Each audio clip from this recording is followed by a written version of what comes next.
तो अगर गर्मियों की छुट्टी में मेरा गांव का आना जाना न होता तो शायद मैं भारतीय समाज को न समझ पाता। चाव के साथ मैंने प्रेमचंद की वो पुस्तकें पढ़ी। पिताजी जो हैं स्वयं पढ़ने के शौकीन थे। हिंदी साहित्य को मैंने एक विषय के रूप में कभी नहीं पढ़ा। इस पत्र के बाद ही मैंने सदस्यता कम्युनिस्ट पार्टी की छोड़ दी। कांशी राम के बाद जो एक सुधार का दृष्टिकोण जो हुआ था वो आंदोलन कहीं पीछे गया है। लोहिया और अम्बेडकर का ये नाम तो लेते हैं, जिस तरह काम करना चाहिए उस तरह काम नहीं करता। आज की हालत ये है कि पहला कदम तो राजनीतिक जनतंत्र को बचाना है। जेएनयू पर इतना हमला क्यों है? इसलिए हमला है कि जेएनयू जो है वहाँ विचारों का जनतंत्र था। इस समाज के लिए एक चुनौती जो है आज की स्थापित राजनीतिक पार्टियां नहीं हैं, बल्कि ये बुद्धिजीवी हैं।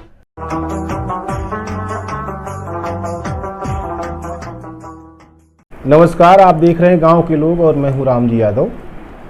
आज हम लखनऊ में जाने माने आलोचक वीरेंद्र यादव के घर उपस्थित हैं और उनसे बातचीत कर रहे हैं गांव के लोग चैनल के लिए।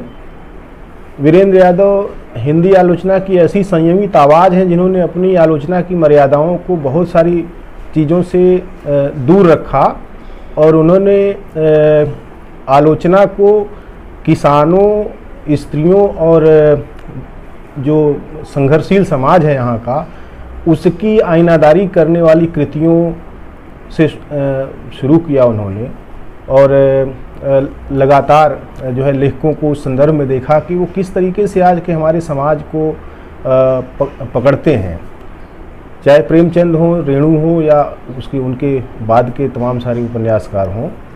और एक बहुत बड़े अध्येता के रूप में, बहुत सिद्धहस्त अध्येता के रूप में हम जानते हैं। वीरेंद्र जी की टिप्पणियाँ समय समय पर तमाम सारे मुद्दों पर आती हैं, सांप्रदायिकता के खिलाफ हो चाहे और भी दूसरे मुद्दे हों, उस पर वे लगातार लिखते रहे हैं, कन्फ्रंट करते रहे हैं। और साथ ही साथ हम उनको एक ऐसे व्यक्ति के रूप में भी जानते हैं जो निरे लेखक या आलोचक नहीं है, बल्कि तमाम सारे आंदोलनों में और सांस्कृतिक कार्यवाहियों में लगातार शामिल होते रहे हैं। लखनऊ और लखनऊ से बाहर भी उनकी उपस्थिति बनी रही है। आज हम उनके समक्ष हैं और मैं पहले ही बता दूं कि वीरेंद्र जी के बारे में हम सारे लोग जानते हैं कि बहुत पढ़ाकू, बहुत ज़हीन व्यक्ति हैं और किसी भी मुद्दे पर तार्किकता से बाहर वो कोई बात नहीं करते। जब उनके पास पर्याप्त तथ्य नहीं होते तब तक वो कोई बात नहीं करते। लेकिन उन वीरेंद्र यादव का एक बहुत जो एक महत्वपूर्ण व्यक्तित्व है इस रूप में है और उनकी बहुत सारी चीज़ों को वो हम देखते हैं, जानते नहीं हैं। वीरेंद्र यादव की शुरुआत कैसे हुई, कहाँ से वो उनकी यात्रा शुरू हुई। और कभी कभी जब वो फेसबुक पर लिखते हैं अपने बारे में, जैसे पिछले दिनों उन्होंने एक ट्रेन के बारे में जो कि जफराबाद से चलती हुई प्रयाग तक जाती थी, उसके बारे में लिखा, तो हमको समझ में आया कि जैसे वीरेंद्र जी के स्मृति में उनका गांव है, अभी भी मौजूद है। हम वहीं से शुरुआत करते हैं। वीरेंद्र जी, आपका बहुत बहुत स्वागत है। धन्यवाद राम जी। हम आपके बारे में तमाम सारे लोग जो है एक आलोचक के रूप में आपको जानते हैं, आपकी छवि बहुत बड़ी है, लेकिन आपके बचपन के बारे में, आपके गांव के बारे में और आपके उन लोगों के बारे में जिन्होंने आपके जीवन को गढ़ा शुरुआती दौर में, आपकी संवेदनशीलता को आज तक उन्होंने अलग तरीके से बचाए रखने में मदद की है, उनके बारे में नहीं जानते। तो हम सबसे पहले आपको ले चलेंगे उसी इलाके में। जानना चाहेंगे कि आपका जन्म कहाँ हुआ, वो गांव कैसा था और कौन कौन लोग थे जो आपको अभी भी याद हैं। धन्यवाद राम जी। दरअसल मेरे शुरुआती दिनों की आप बात कर रहे हैं तो ये सच है कि मैं जौनपुर ज़िले में पैदा हुआ और मेरा जो है पैतृक ज़िला जौनपुर ही है, लेकिन मेरी पैदाइश जौनपुर शहर में हुई थी।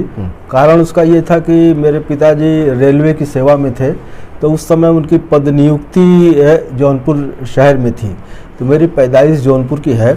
और लेकिन मैं बहुत छोटा था, यानी 1 वर्ष का ही रहा हूँगा, तो मेरे पिताजी का स्थानांतरण होकर के लखनऊ आ गए वो, और फिर लखनऊ में ही मेरी सारी शिक्षा दीक्षा, पढ़ाई, परवरिश लखनऊ में हुई।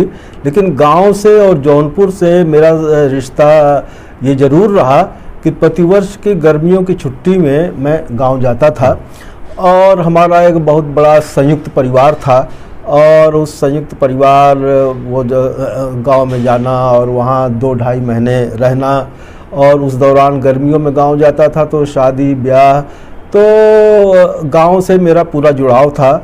और वहाँ से 7-8 किलोमीटर की दूरी पर मेरा ननिहाल भी था, तो अपने पैतृक गांव भी जाता था और बीच में ननिहाल भी जाता था। तो हमारा जो गांव के साथ जो रिश्ता था वो रिश्ता इस तरह से बना। और मैं ये ज़रूर आज जब मैं सोचता हूँ तो अगर गर्मियों की छुट्टी में मेरा गांव का आना जाना न होता तो शायद मैं भारतीय समाज को न समझ पाता और हमारे समाज की जो संरचना है, क्योंकि शहर में और लखनऊ में रहते हुए आप चीज़ों को उस अंतरंगता के साथ, उस गहराई के साथ और अपने भारतीय समाज को नहीं समझ सकते। तो गांव से जो मेरा रिश्ता था वर्ष में 2-2.5 महीने का ही रिश्ता था, लेकिन उस रिश्ते ने मुझे समृद्ध किया। और बाद के दौर में जब ये लिखने पढ़ने का और ये आया तो मैं समझता हूँ कि साहित्य की समझ, समाज की समझ को बढ़ाने में मेरा वो बचपन का जो गांव था, जो मैंने अपनी आंखों से देखा था, और ये सिलसिला गांव जाने का मेरा मतलब लंबे समय तक, यानी कि ये एमए की पढ़ाई तक था कि जो वो था। तो फिलहाल शुरुआती यही है। आपके पिताजी का नाम क्या था और आप किस गांव से ताल्लुक़ रखते हैं वहाँ पर? मेरे पिताजी का नाम श्री कालीचरण जी था और जौनपुर ज़िले की मड़ियाहू तहसील है। मड़ियाहू तहसील से करीब 7 किलोमीटर 6 किलोमीटर की दूरी पर एक गांव पलटूपुर है, काफ़ी बड़ा गांव है वो। तो वही मेरा गांव था, और यानी मड़ियाहू से जो बेलवा की तरफ सड़क जाती है उसके पास में था। तो गांव तो मेरा वही है। और कौन कौन लोग हैं उस समय के जो आपको अभी भी याद हैं आपके परिवार में और परिवार से बाहर गांव के लोग हैं? गांव में देखिए ऐसा है कि मेरा संयुक्त परिवार था। मेरे बाबा 3 भाई थे और कुल मिला करके वो ये करीब 60 लोगों का वो था, लेकिन बाद में तीनों बाबा अलग अलग हुए तो वो है। लेकिन हम लोगों की खेती और बाग और जो स्थितियां थी वो सब था। और यूँ हमारा जो था परिचय और ये सब चीज़ें गांव के और लोगों से थी। और समवयस्कों में जो वहाँ का जो स्कूल में जो लोग पढ़ते थे उन लोगों से भी हमारा एक जिसे कहा जाए कि बातचीत। और गांव का जो स्कूल था, पढ़ता तो मैं लखनऊ शहर में था, लेकिन जब गांव जाता था तो वहाँ के स्कूल में भी मैं जाता था स्कूल देखने और करने के लिए। तो गांव में जो था, हालांकि ये सही है कि मेरी जो पीढ़ी थी जिसे आप कहते हैं कि प्रथम पीढ़ी शिक्षित, वो प्रथम पीढ़ी शिक्षित थी और हमसे पूर्व की पीढ़ी में कम लोग शिक्षित थे। यानी कि मेरे पिताजी थे, मेरे पिताजी ने गांव से मिडिल किया था, उसके बाद नौकरी के ही दौरान उन्होंने हाई स्कूल पास किया था, तो उनकी शिक्षा हाई स्कूल तक थी। और एक जब आप पूछ रहे हैं तो मुझे ये याद आ रहा है कि मैं यहाँ जिस स्कूल में पढ़ता था उस दौरान तो ये होता था कि प्राइमरी स्कूल में 5वीं तक की पढ़ाई हुई और ABCD यानी कि बचपन में नहीं पढ़ाई जाती थी। तो जब मैं 5वें का इम्तहान दे करके गांव में गया तो हमारे गांव के ही एक साथी थे, उन्होंने गांव की छुट्टियों में मुझे ABCD लिखना सिखाया। वो मैंने गांव में ही सीखा था। और जिन्होंने मुझे सिखाया वो ज़्यादा पढ़ नहीं पाए लेकिन बहुत ज़हीन थे। और मैं दोपहरी जो है अपने घर में खाना वाना खाने के बाद उन्हीं के साथ बिताता था। तो उनका शुरुआती दौर में बहुत प्रभाव था और वो उनका संग साथ था। और मुझे वो भगवान दास उनका नाम था, तो वो याद आते हैं। अच्छा, आपकी साहित्यिक अभिरुचियों का विकास कैसे, शुरुआत कैसे हुई और किस तरीके से फिर आपने उसको विकसित किया? यह भी एक जिसे कहा जाए कि दिलचस्प भी हो सकता है। कारण ये कि मेरी मतलब पढ़ने की रुचि तो शुरू से ही थी। यानी कि जब 7वें 8वें पढ़ता था तो लखनऊ में अमीनाबाद इंटर कॉलेज में मैं पढ़ता था। तो अमीनाबाद इंटर कॉलेज का जो पुस्तकालय था तो उस पुस्तकालय से मैं पुस्तकें जो है वहाँ से निर्गत कराता था, ले जाता था और उनको पढ़ता था। और संयोग की बात है कि शुरुआती दौर में मुझे प्रेमचंद की कहानियाँ, यानी रानी सारंधा की कहानी और वो उस तरह की कहानियाँ पुस्तकें मिल गई, तो मुझे बड़ा रस आता था उन कहानियों को पढ़ने में। तो मैं चाव के साथ मैंने प्रेमचंद की वो पुस्तकें पढ़ी और फिर यानी कि पढ़ने का, और यह भी मैं बताऊं कि मेरी कोई और रुचि थी ही नहीं, खेल में बिल्कुल रुचि नहीं थी। तो पाठ्यक्रम के अलावा मेरा ये था, और मेरे घर पे था कि पिताजी जो हैं स्वयं पढ़ने के शौकीन थे, तो घर पे अखबार भी आता था। और उस ज़माने में 2 पत्रिकाएं यानी धर्मयुग और साप्ताहिक हिंदुस्तान भी आता था। तो बचपन से ही धर्मयुग, साप्ताहिक हिंदुस्तान, और शुरू में हिंदी का अखबार, फिर बाद में अंग्रेजी का अखबार, तो पढ़ने की रुचियाँ वहाँ। लेकिन यह है कि हिंदी साहित्य को मैंने एक विषय के रूप में कभी नहीं पढ़ा। अच्छा। किसी भी स्तर पर नहीं पढ़ा। यानी कि बीए में मेरे जो विषय थे वो अंग्रेजी साहित्य, अर्थशास्त्र और राजनीति शास्त्र था। अच्छा, अच्छा। और हमने एमए जो है पॉलिटिकल साइंस यानी राजनीति शास्त्र में किया।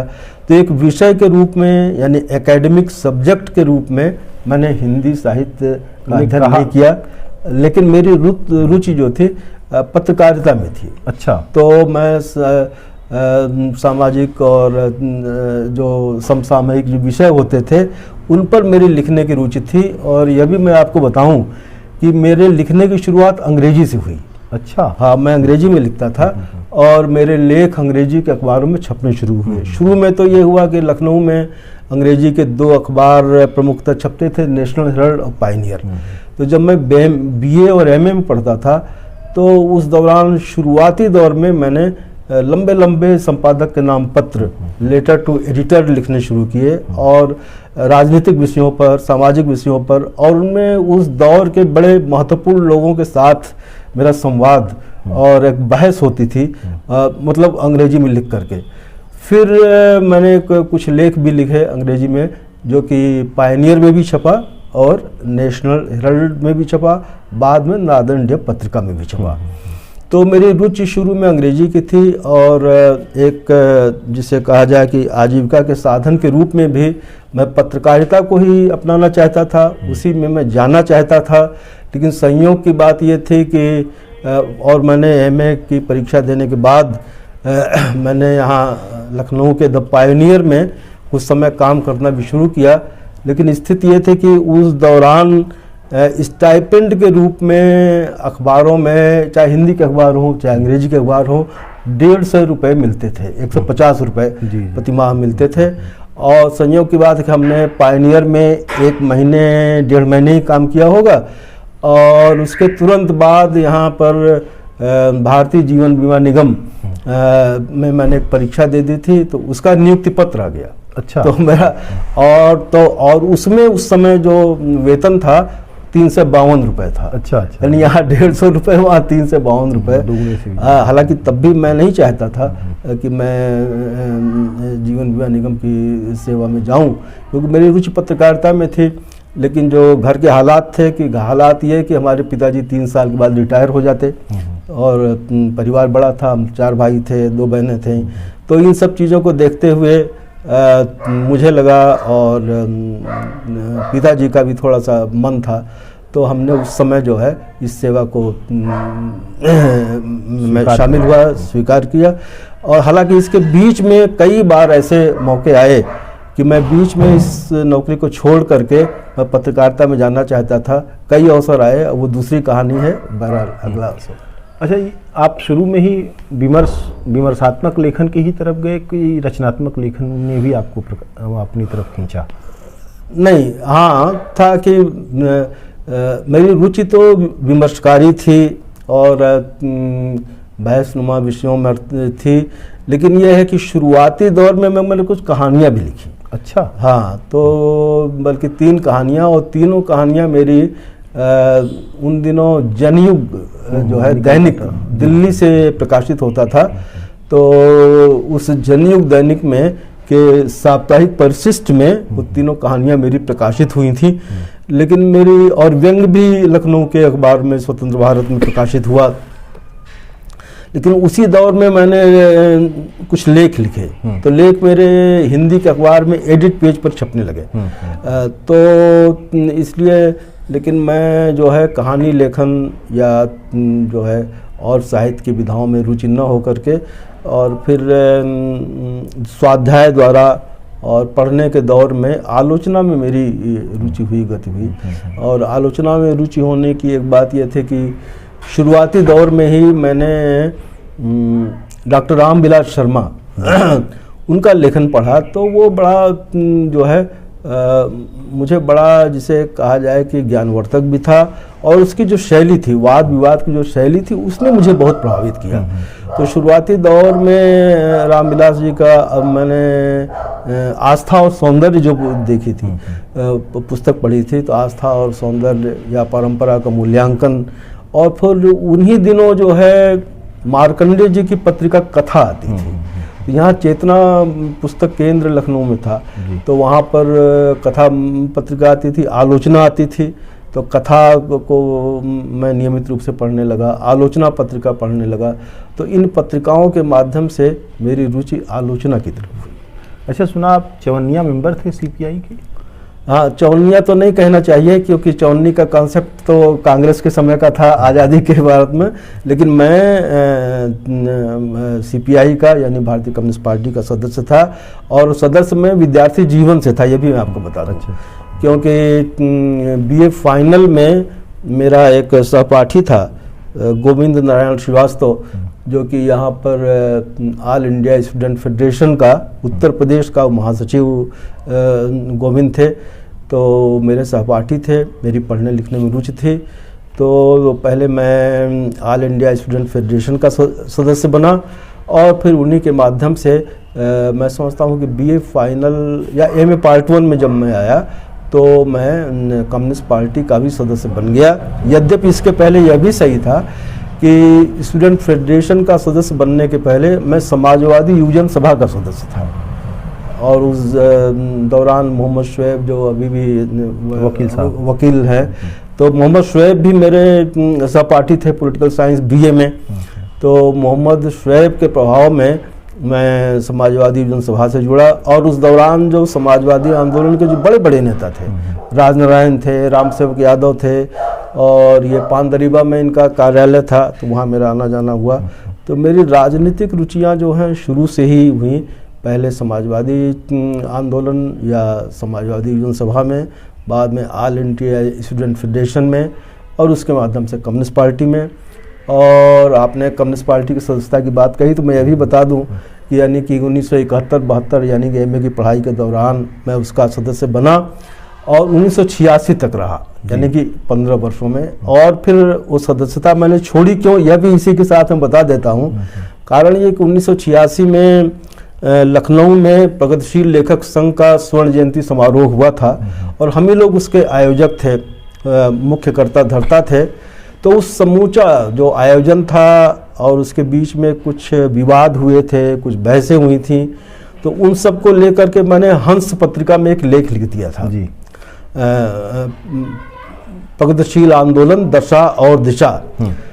फिर राजेंद्र जी ने उस लेख को तो छापा ही, फिर उस लेख पर एक बहस चला दी। तो उस लेख पर बहस हुई, जिसमें कि उस दौर के बड़े बड़े लेखक शामिल हुए, यानी गोरख पांडे भी शामिल हुए, सुधीश पचौरी भी शामिल हुए, राजीव सक्सेना, खगेन ठाकुर और विशंबरनाथ उपाध्याय, जितने उस दौर के बड़े नाम थे काफ़ी, और वो कई अंकों में वो बहस चली। तो उसमें कुछ बहस तलब बातें थी मेरे लेख में, जिसके कारण कम्युनिस्ट पार्टी के राज्य के सचिव सरजू पांडे जी ने मुझसे स्पष्टीकरण मांगा कि आप ने यह लेख जो है बाहर की पत्रिकाओं में क्यों लिखा, आपको ऐसा नहीं लिखना चाहिए था। मैंने उसका जवाब दिया, काफ़ी लंबा जवाब दिया। वो ग्लासनोस्ट पेरेस्ट्राइका का ज़माना था, तो मैंने बड़ा सैद्धांतिक किस्म का जवाब दिया, और उस जवाब के बाद फिर मैंने अपना फिर पार्टी से सलाह दी गई मुझे कि इस तरह के लेख आप बाहर की पत्रिकाओं में न लिखा करें। तो इस पत्र के बाद ही मैंने सदस्यता कम्युनिस्ट पार्टी की छोड़ दी, क्योंकि मुझे लगा कि पार्टी की सदस्यता बाधक होती मेरी लेख की स्वतंत्रता या अभिव्यक्ति के लिए। लेकिन बाद में प्रगतिशील लेखक संघ से आप जुड़े रहे? हाँ, वो मैं आज तक जुड़ा हुआ हूँ। मैं प्रगतिशील लेखक संघ का जो प्रगतिशील लेखक संघ इतनी स्वायत्तता देता है कि आप अपनी बात कहीं? हाँ, बिल्कुल बिल्कुल पूरी स्वायत्तता देता है, कोई इसमें कठिनाई नहीं। मैं प्रगतिशील लेखक संघ की राष्ट्रीय कार्यकारिणी का सदस्य हूँ, और उत्तर प्रदेश का जो अध्यक्ष मंडल है उसका भी सदस्य हूँ, और मैं पूरे सम्मान के साथ उस संगठन में हूँ, और और मुझे कोई कठिनाई, कोई दिक्कत नहीं है, और एक जनतांत्रिक वातावरण है, वहाँ पर कोई नकेलबंदी या कोई वो नहीं।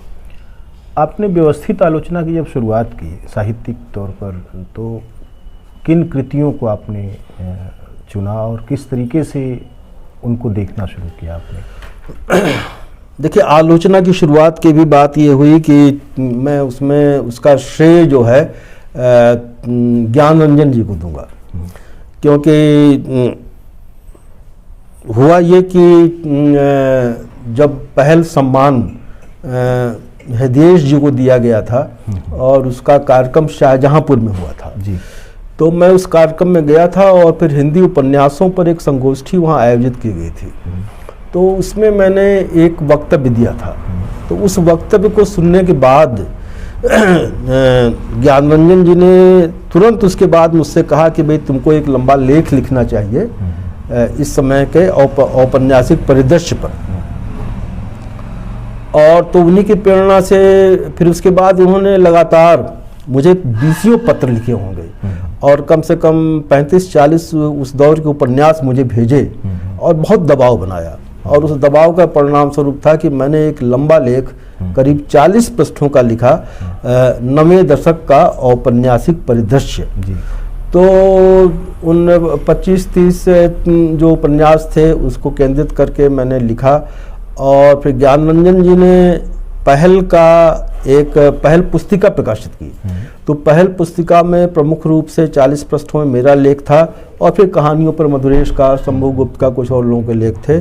तो जिसे ये 91-92 की बात होगी या 94-95 की बात होगी, तो पहल पुस्तिका में लेख आया। और उसके बाद जिसे आप व्यवस्थित लेखन की बात कर रहे हैं, फिर मुझे जो है सबसे पहले मैंने गोदान पर एक लंबा लेख लिखा। और हाँ, गोदान पर लिखने के पहले भी लखनऊ से तद्भव का प्रकाशन शुरू हुआ, और तद्भव का जो पहला अंक था वो श्रीलाल शुक्ल पर केंद्रित था। तो हमने श्रीलाल शुक्ल के उपन्यासों पर एक लेख लिखा था, और फिर गोदान पर, और फिर आधा गांव पर, फिर बहुत से एक सिलसिला चला, जिसमें कि शुरू के दौर में तद्भव में लगातार लिखा, फिर आलोचना में लिखा, हंस में लिखा। तो तद्भव, आलोचना और हंस, इन पत्रिकाओं में जो है मेरे लंबे लंबे आलेख प्रकाशित हुए। और बाद में मैं डॉक्टर नामवर सिंह ने भी दबाव बनाया, परमानंद श्रीवास्तव आलोचना के साथ जुड़े हुए थे, और अखिलेश क्योंकि लखनऊ में ही थे, तद्भव लखनऊ से प्रकाशित होता था, तो लगातार इनका दबाव बना रहता था, और ये मुझसे लिखवा लेते थे। तो उससे नियमित लेखन का सिलसिला, वो एक जिसे कहा जाए आलोचनात्मक, गंभीर आलोचनात्मक लेखन का सिलसिला शुरू। तो जब आप जैसे अब मैं आपका कोई भी लेख देखता हूँ, और जैसे पिछले दिनों मैंने पढ़ा था मैला आंचल पर, एक व्यवस्थित लेख था वो, और मैला आंचल की उस दृष्टि से उसका एक पुनरावलोकन हुआ, जिसमें ये देखा गया कि मैला आंचल को लेकर जितनी भी तरह की दृष्टियाँ विकसित हुई आलोचना में, उस पूरे उसमें आप देखिए कि मैला आंचल CPI का जो दौर है, कालीचरण को शरण नहीं देते हैं वे लोग, और एक तरह से मैंने पार्टी तमाम सारे जो नए चेहरे आ रहे हैं, नए आंदोलन के जो नायक आ रहे हैं, उनको अपने पास पचा नहीं पा रही है। और आपका भी अनुभव निजी तौर पर यही रहा पार्टी के साथ कि उन्होंने लेखन के लिए जो बाउंड्री तय की उसको आपने स्वीकारा नहीं। तो उस हिसाब से कैसे देखते हैं आप पूरा रेणु की दृष्टि से आप अपने आप को कैसे जोड़ते हैं? देखिए, रेणु जो है एक राजनीतिक लेखक थे, और मैला आंचल एक राजनीतिक उपन्यास है, और रेणु जो है साहित्य के रास्ते राजनीति तक नहीं पहुंचे थे, राजनीति के रास्ते साहित्य में आए थे। पहले नेपाली, वो पहले सोशलिस्ट पार्टी के, समाजवादी पार्टी के, उस दौर की जो सोशलिस्ट पार्टी थी उसके सदस्य थे, और उसी के आंदोलन में वो जेल भी गए थे 1942 के आंदोलन में, और उसके बाद उन्होंने लेखन शुरू किया। और तो उनकी दृष्टि राजनीतिक थी, और रेणु का जो स्वयं का अनुभव था, वो अनुभव ये था कि जो पार्टियां हैं, Renu Samajwadi party socialist party में थे, तो उनका जो सोशलिस्ट पार्टी का अनुभव था उसके आधार पर उन्हें लगता था कि पार्टी का जो सांचा है खाली सोशलिस्ट पार्टी का नहीं, दूसरी पार्टियों के भी ढांचे हैं, उसमें लेखक को एक जिसे कहा जाए कि थोड़ी सी सीमाओं में बंधना पड़ता था। रेणु उस सीमाओं से मुक्त होना चाहते थे और मुक्त हुए भी, और लेकिन रेणु अराजनीतिक कभी भी नहीं हुए। अभी आपने कालीचरण का नाम लिया, मैला अंचल के कालीचरण का नाम लिया, तो मैला अंचल का जो कालीचरण है वो जन संघर्षों से जुड़ा हुआ एक प्रतिबद्ध राजनीतिक कार्यकर्ता था और ईमानदारी के साथ, जिसे कहा जाए कि जमीन का आंदोलन, भूमि का आंदोलन, इसके साथ जुड़ा हुआ था। लेकिन जो पार्टियों की जो संरचना, दलों की जो संरचना और दलों का जो नेतृत्व, यानी मैलांचल में जैसा दिखाया है और जो हम देखते भी हैं कि उसमें जो है उच्च वर्णों का, उच्च जातियों का नेतृत्व है लगभग सभी पार्टियों में। तो भूमि सुधार का या इस तरह के जो आंदोलन होते हैं, इस तरह के आंदोलन से इन्हीं वर्गों पर ज़्यादा प्रभाव पड़ता है। तो वो नेतृत्व जो है, एक जिसे कहा जाए कि ईमानदारी के साथ उन आंदोलनों में या पार्टी के कार्यक्रमों के क्रियान्वयन पर उतना बल नहीं दे पाता। तो इसका क्रिटिक यानी इसकी आलोचना जो है रेणु ने मैला अंचल में की है। और जाहिर है कालीचरण एक ईमानदार कार्यकर्ता था, जैसा आपने अभी कहा, तो उसको जो है पार्टी जो त्याग ही देती है, तो वो कम्युनिस्ट पार्टी की बात नहीं थी, वो सोशलिस्ट पार्टी की बात थी। तो जो हमारा जो एक, देखिए यह भी एक स्वीकार करना पड़ेगा, चाहे कम्युनिस्ट पार्टी हो चाहे सोशलिस्ट पार्टी हो, इन्होंने काफ़ी काम किया और एक जो है बदलाव की एक चेतना लाए। लेकिन जो है जो नेतृत्व का जहाँ तक बात है, तो संघर्षशील किसान मजदूरों से जो ऊपर का नेतृत्व आना चाहिए था वो नहीं आया। यानी कि त्याग और बलिदान तो कार्यकर्ताओं के माध्यम से हुए, लेकिन जो शीर्ष नेतृत्व था, उस शीर्ष नेतृत्व में वो संघर्षशाली कतारें बहुत ऊपर तक नहीं आईं। और कम्युनिस्ट पार्टी की जहाँ तक बात है, उसमें बहुत प्रतिबद्ध लोग थे और अपने को उन्होंने वर्ग से भी मुक्त किया था, वर्ण से भी मुक्त किया था। लेकिन बहुत बड़े बौद्धिक लोग थे और विदेशों से पढ़ करके आए थे, तो उसकी भी एक सीमा थी। जो 20वीं शताब्दी है उसके चौथे दशक में 2 उपन्यास इस तरह के हैं जहाँ जमीनी कार्यकर्ताओं को शीर्ष नेतृत्व पर आने की जगह उनका डिस्टार्शन होता है। बलचनमा जैसे एक है और कालीचरण है। हाँ। और बाद में यह जो है सवाल उठना शुरू हुआ कि कम्युनिस्ट पार्टियां जो कुलीन नेतृत्व है, खासतौर से ब्राह्मण नेतृत्व के दायरे से बाहर वो कभी गई नहीं। उन्होंने दूसरे मोर्चों पर भले ही दूसरे कार्यकर्ताओं को, गैर ब्राह्मण कार्यकर्ताओं को जगह दे दी हो, लेकिन पार्टी के स्तर पर नहीं दिया। क्या आपको ऐसा लगता है कि जातिवाद है या कोई और वजह इसके पीछे है? देखिए, थोड़ा ये मैं इसको जो है सपाट बयानी के रूप में कोई बात नहीं कहना चाहूँगा, थोड़ा एक संश्लिष्ट रूप है। अब देखिए, यह सही है अपने आप में कि जो हमारी जो 3 कम्युनिस्ट पार्टियां हैं, कम्युनिस्ट पार्टी ऑफ इंडिया और मार्क्सिस्ट कम्युनिस्ट पार्टी और अब माले भी CPI ML है, तो इन तीनों का नेतृत्व जिसे कहा जाए कि उच्च वर्ण से रहा है। और इन दिनों जरूर है कि कम्युनिस्ट पार्टी के जो अखिल भारतीय महासचिव D राजा हैं, जो कि दलित पृष्ठभूमि के हैं। जी। लेकिन मैं ये नहीं मानता कि कम्युनिस्ट पार्टी के महासचिव दलित पृष्ठभूमि होने के कारण महासचिव हैं। वो तो पूरा जीवन लगाया उन्होंने, वो पार्टी की संरचना में वो थे है और उनको ये अवसर दिया गया, मतलब उन्हें वंचित नहीं किया गया, ये एक अच्छी बात है और ये करके। लेकिन अगर पूरी परंपरा में देखा जाए तो चाहे बंगाल हो, चाहे केरल हो या अखिल भारतीय नेतृत्व हो, वो कम्युनिस्ट पार्टियों के नेतृत्व में उच्च वर्णों का प्रभाव रहा है। 21वीं शताब्दी में भी यह सवाल मुसलसल बना हुआ है कि क्या अभी हमको ब्राह्मण नेतृत्व के बीच में ही काम करना पड़ेगा, नीचे ही काम करना पड़ेगा, क्योंकि धीरे धीरे उनकी शक्तियाँ तिरोहित होती जा रही हैं। नेतृत्व रह गया है, कतारें गायब हो गई हैं? देखिए, भारतीय समाज में एक परिवर्तन का भी दौर है, संक्रमण का भी दौर है, और मंडल के बाद जिस तरह की राजनीतिक और सामाजिक स्थितियां हुई हैं, तो राजनीति का चेहरा भी बदला है, और उसी का परिणाम है कि जो यानी कि भारतीय जनता पार्टी, जो कि मुख्यतः सवर्णवादी पार्टी है जी। और सवर्णों के मुख्य आधार वाली पार्टी है, वह भी जो है एक पिछड़ों से किनारा कसी नहीं कर पा रही है। उत्तर प्रदेश में चाहे कल्याण सिंह का नेतृत्व हो या राष्ट्रीय स्वयंसेवक संघ से आए हुए नरेंद्र मोदी का नेतृत्व हो, उसमें उसको भी पिछड़े के साथ जोड़ करके प्रस्तुत किया जाता है। और बाकी जो हमारे हिंदी प्रदेशों की राजनीति हो, चाहे बिहार की हो, चाहे उत्तर प्रदेश की हो, इसमें जो है हाशिए के समाज का, दलितों का, पिछड़ों का एक उभार हमको राजनीति में दिखाई पड़ रहा है।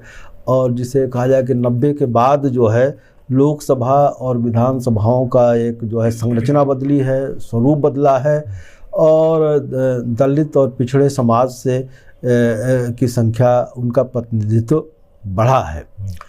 लेकिन उसी दौर में मैं इसको इस तरह भी देखता हूँ कि राजनीति में जिसे का हिस्सेदारी, यानी कि इन वर्गों से आए हुए लोग तो राजनीति में जो है आए, उनका प्रतिनिधित्व बढ़ा, लेकिन इन वर्गों की जो राजनीति है, यानी जो सामाजिक आधार है, वो सामाजिक आधार यानी कि व्यक्ति के रूप में प्रतिनिधित्व बढ़ा, लेकिन मुद्दों के रूप में समाज के आधार पर जो नई आर्थिक नीतियां हैं, उन नई आर्थिक नीतियों के कारण जो है एक मतलब जिसे आर्थिक जनतंत्र जिसको हम कहते हैं, यानी कि सामाजिक जनतंत्र में हिस्सेदारी तो हुई, लेकिन आर्थिक जनतंत्र में हिस्सेदारी नहीं हुई। यह एक स्थिति है। तो मैं इसे जो है एक ब्राह्मण नेतृत्व के रूप में या सवर्ण नेतृत्व के रूप में कम देखता हूँ। मैं ये देखता हूँ कि अगर बहुजन समाज पार्टी या यहाँ की जो समाजवादी पार्टी है, समाजवादी पार्टी का नेतृत्व मान लीजिए एक पिछड़े वर्ग से आए हुए नेता के द्वारा है, या राष्ट्रीय जनता दल का बिहार में नेतृत्व एक पिछड़े वर्ग के आए हुए नेता के द्वारा है, या मायावती का नेतृत्व एक दलित वर्ग के द्वारा है, इससे बहुत फर्क नहीं पड़ता है। फर्क इस बात से पड़ता है कि जो राष्ट्रीय जनता दल है या समाजवादी पार्टी है या बहुजन समाज पार्टी है, किस तरह की नीतियां अपना रहे हैं।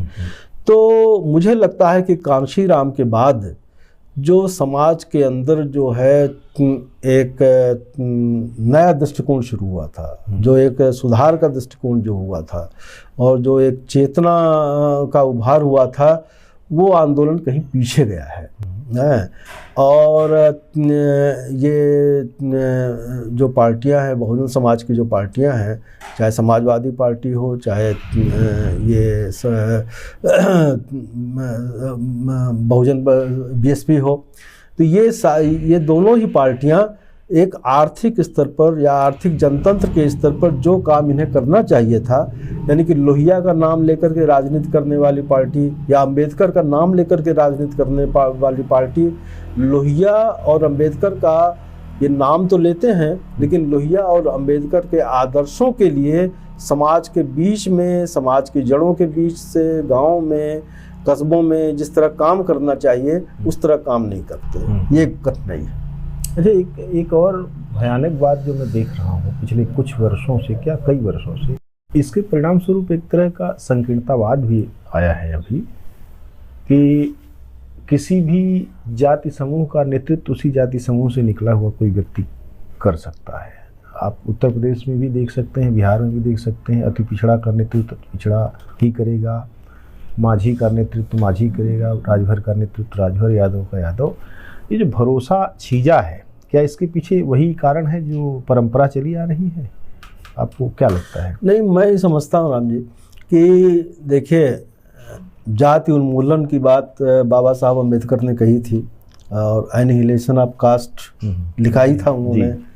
लोहिया भी जात मतलब वर्ण से वर्ग तक की यात्रा की बात लोहिया भी करते थे। लेकिन वो जो राजनीतिक वैचारिकी थी, जिस पर लोहिया ने भी काम किया, अम्बेडकर भी के अनुयायियों ने भी शुरू के दौर में काम किया, काशीराम भी उसको आगे तक ले आए। लेकिन बाद में जो है वो वैचारिकी तिरोहित हो गई और उसके पीछे जो है प्रतिनिधित्व की राजनीति सामने आ गई। यानी कि उन जातियों से या उन वर्गों के लोग विधानसभाओं में हो, उनमें लोकसभाओं में हो, यह बात तो की गई।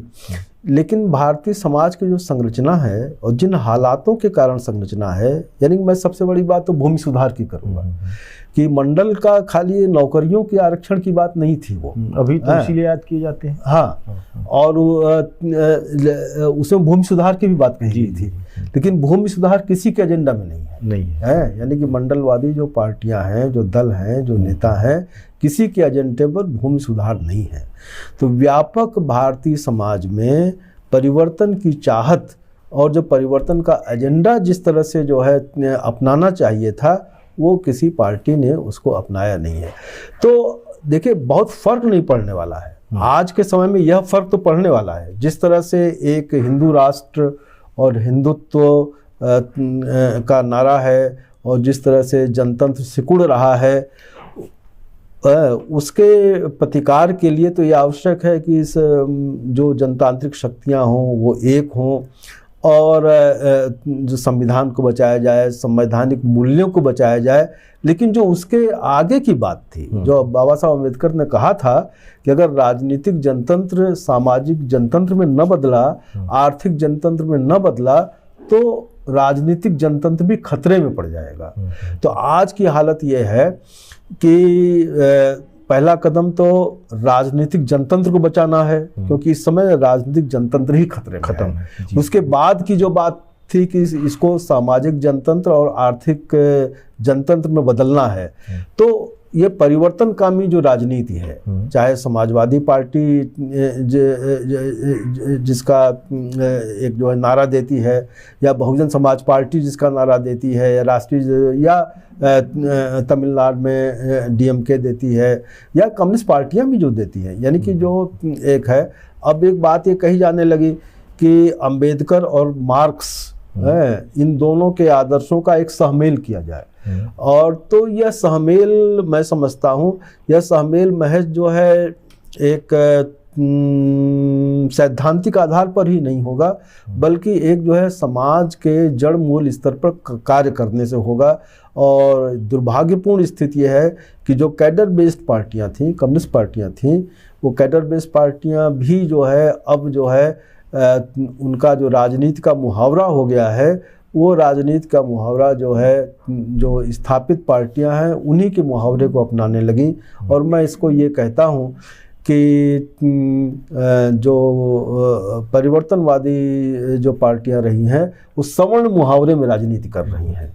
तो मैं समझता हूँ कि यह दिक्कत है, और सवर्ण मुहावरे को छोड़ करके वो चाहे, फिर बार बार मैं वो नाम लेता हूँ उन पार्टियों का, बहुजन समाज पार्टी, और ये जो चाहे इनका सोशल इंजीनियरिंग हो, ये बहुत दुर्भाग्यपूर्ण बात है कि भाई उत्तर प्रदेश के अंदर जो है समाजवादी पार्टी जो है परशुराम की मूर्ति लगाने की बात कर रही है और उनका फरसा उठाए हुए नेताजी दिखाई पड़ रहे हैं। ये बहुत दुर्भाग्यपूर्ण है। जबकि आप देखिए कि बहुजन आंदोलन के जो महान प्रणेता ज्योतिबा फुले ने गुलामगिरी के छोटे से अध्याय में कहा था, आदि नारायण परशुराम, अगर तुम जीवित हो तो फला तारीख को पुणे में आकर मुझसे मिलो, नहीं तो मैं तुमको मुर्दा घोषित करूंगा। और ये 150 साल पहले की बात है। और तो उसके बाद भी मुझे लगता है कि पिछड़ों की कोई वैचारिकी नहीं पैदा हो पाई।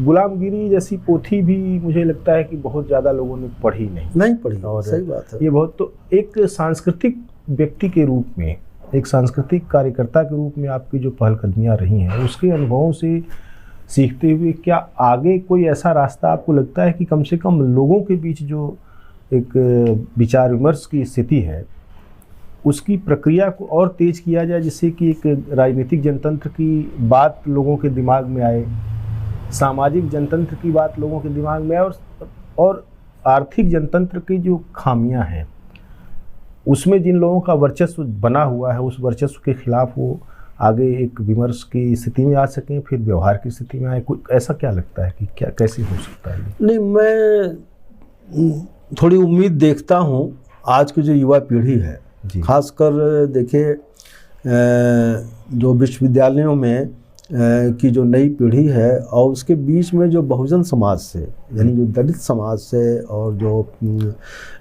बाकी बहुजन समाज से आए हुए जो युवक हैं और जो वहाँ पर चाहे अम्बेडकरवादी स्टूडेंट एसोसिएशन हो या इस तरह के जो संगठन हैं, उनके बीच में जिस तरह की बहसें हैं, जिस तरह के विमर्श हैं, तो वो युवा पीढ़ी उन चीज़ों को पढ़ लिख रही है और वैचारिक रूप से संपन्न है। तो और वो देखिए वो IITs में भी दिखाई पड़ रहा है और बहुत से जो एक Indian institute of social studies या इस तरह के जो बड़े बड़े संस्थान हैं और IIM में, IIT में भी थोड़े थोड़े संख्या में हैं। तो मैं समझता हूँ कि जो नई पीढ़ी है उस नई पीढ़ी में एक चेतना संपन्न पीढ़ी पैदा हो रही है और अब मुझे उम्मीद जो है स्थापित राजनीतिक दलों से कम है और जो राजनीतिक जो तंत्र है उस स्ट्रक्चर के जो बाहर के लोग हैं, उस स्ट्रक्चर के बाहर के लोग हैं, मैं समझता हूँ कि उनसे उम्मीद ज़्यादा है। और जो कुछ लोग ईमानदारी के साथ जो हैं, चाहे महाराष्ट्र में हो या तमिलनाडु में हो, आप देखिए कि इस बीच हुआ क्या। इस बीच पिछले 5, 6, 7 सालों में जो ऐसे बुद्धिजीवी थे जो ज़मीनी रूप से जुड़े हुए थे, चाहे कांचा इलैया का मैं नाम लूँगा है, तो कांचा इलैया पर प्रहार किया गया, उनकी पुस्तकों को प्रतिबंधित करने की बात की गई। पेरुमल मुरुगन का उपन्यास जो था उन्होंने तो घोषित ही कर दिया कि हाँ, उन्होंने कहा कि मेरे लेखक की मत। तो सवाल ये कौन थे पेरुमल मुरुगन, कौन है कांचा इलैया, या जो है पानसरे और कलबुर्गी, गौरी लंकेश, इनकी हत्याएं हुई क्यों हुई? तो सवाल ये है कि ये व्यक्ति के रूप में या एक खाली बुद्धिजीवी के रूप में नहीं, ये समाज से जुड़े हुए लोग थे, परिवर्तनकामी चेतना के साथ जुड़े हुए लोग थे। तो खतरा जो है यानी कि इस समाज के लिए एक चुनौती जो है आज की स्थापित राजनीतिक पार्टियां नहीं हैं, बल्कि ये बुद्धिजीवी हैं और ये जो सोचने समझने वाले लोग हैं। तो इसीलिए एक कांचा इलैया, एक पेरुमल मुरुगन, एक कलबुर्गी और ये जो भी लोग गौरी लंकेश, ये इतने बड़ी चुनौती के रूप में प्रस्तुत हो जाते हैं कि उनका जो है भौतिक रूप से उन्हें समाप्त करना पड़ता है। मुझे लगता है कि चाहे वो JNU हो, सवाल JNU पर इतना हमला क्यों है? इसलिए हमला है कि JNU जो है वहाँ विचारों का जनतंत्र था, हर तरह के विचारों की आवाजाही थी। यानी कि स्थिति ये कि एक तरफ जो है धर्म का बोलबाला इस तरह की, दूसरा वहाँ महिषासुर को लेकर के नई डिबेट या सारे मुद्दों को लेकर के एक नए किस्म की डिबेट, या रोहित वेमुला को लेकर के जितना बड़ा आंदोलन खड़ा हो गया। तो मैं समझता हूँ कि रोहित वेमुला या मतलब जो है JNU के अंदर जो है, चाहे जामिया के अंदर नागरिकता के कानून को लेकर के हो, तो ये जो नई चेतना वो है, तो उस नई चेतना में अल्पसंख्यक समाज भी शामिल हैं, स्त्रियां भी शामिल हैं, दलित भी शामिल हैं और जो है पिछड़े समाज के लोग भी शामिल हैं। अब देखिए मैं थोड़े समय के पहले मैं जौनपुर के ही एक गांव में एक शादी में गया हुआ था, तो वहाँ संविधान जो का प्रियम्बल पढ़ा गया और जो है किसी भी तरह का कर्मकांड नहीं हुआ, किसी तरह का न, तो ये नई पीढ़ी कर रही है। उसमें दिल्ली के विश्वविद्यालय के शोध छात्र थे, इलाहाबाद विश्वविद्यालय के शोध छात्र थे, और तो इस तरह का जो एक नई पीढ़ी है उससे मैं उम्मीद देखता हूँ। और मैं समझता हूँ कि यह एक जो है संक्रमण काल है और इससे उभरेगा हमारा समाज। अच्छा, नई पीढ़ी के जो लोग जिन लोगों को आइकन बना रहे हैं, जैसे रामस्वरूप वर्मा को बना रहे हैं या जगदेव प्रसाद को बना रहे हैं, ललई सिंह को बना रहे हैं, उन लोगों को लेकर हिंदी साहित्य में और हिंदी आलोचना में बहुत कि उसकी मुख्यधारा में कोई सुगबुगाहट कभी रही, कोई मूल्यांकन ही नहीं किया, जाने नहीं दिया वैसे। लेकिन जिस नई पीढ़ी को आप उम्मीद की नज़र से देख रहे हैं ये उन लोगों को अपना नायक मानती है। हाँ ठीक बात। तो ऐसा क्यों, विपर्य ऐसा क्या है कि एक समय में उनका मूल्यांकन नहीं हुआ? इस बात की तरफ कोई आपको लगता है कि उसकी तरफ फिर से देखना चाहिए? अब देखिए ऐसा ना कि ये जो है इतिहास का जो कालक्रम रहा है, तो उसमें हमारा जो समाजशास्त्री जो अध्ययन हुए, जो इतिहास के अध्ययन हुए, तो उनमें ये चीज़ें उपेक्षित रहीं। ये सही है, चाहे ललई सिंह की बात हो या रामस्वरूप वर्मा या इस तरह के जो बहुत से एक हैं, और वो खाली हिंदी क्षेत्र ही नहीं है, और भी क्षेत्रों में इस तरह हुआ कि इस तरह के जो समाज सुधार आंदोलन जो जड़ों में थे, वो समाज सुधारक आंदोलक समाजशास्त्री अध्ययनों में उनका उल्लेख नहीं हुआ है या बहुत कम हुआ है। और जहाँ उल्लेख हुआ है, जैसा पार्था चटर्जी ने या जी एलिप्सिस ने किताब लिखी है फ्रेगमेंट्स ऑफ इंडियन नेशन, तो उसमें उन्होंने बहुत से इस तरह के नाम लिए हैं और इनका उल्लेख किया है उन्होंने। लेकिन जो समाजशास्त्र की जो मुख्य धारा है और जो समाजशास्त्री रहे हैं, उन्होंने इसे अपने अध्ययन का विषय नहीं बनाया है। जैसे कि मैं भारतीय चिंतन परंपरा जो के दामोदरन की किताब है जी, तो उस के दामोदरन किताब में राजा राम मोहन राय भी हैं, उसमें इकबाल भी हैं, उसमें नेहरू भी हैं, उसमें गांधी भी हैं, लेकिन उसमें कौन नहीं है? उसमें नहीं होने वालों में ज्योतिबा फूले हैं। उसमें जो नहीं है पेरियार रामास्वामी नायकर हैं। तो अब सवाल यह है कि फूले नहीं हैं, नायकर नहीं हैं, अंबेडकर नहीं हैं, ये तो बहुत बड़े आइकन थे, राष्ट्रीय स्तर के लोग थे, तो ये भी उसमें नहीं है। तो इसलिए जो क्षेत्रीय स्तर के लोग थे उसमें नहीं। तो ये एक अच्छी शुरुआत है कि ये ध्यान दिया जा रहा है हमारी नई पीढ़ी के द्वारा कि चाहे जगदेव प्रसाद के बारे में हो, चाहे मतलब उनके चीज़ों को, उनके लेखन को संग्रहित किया जा रहा है, उनकी रचनावलियों पे काम किया जा रहा है।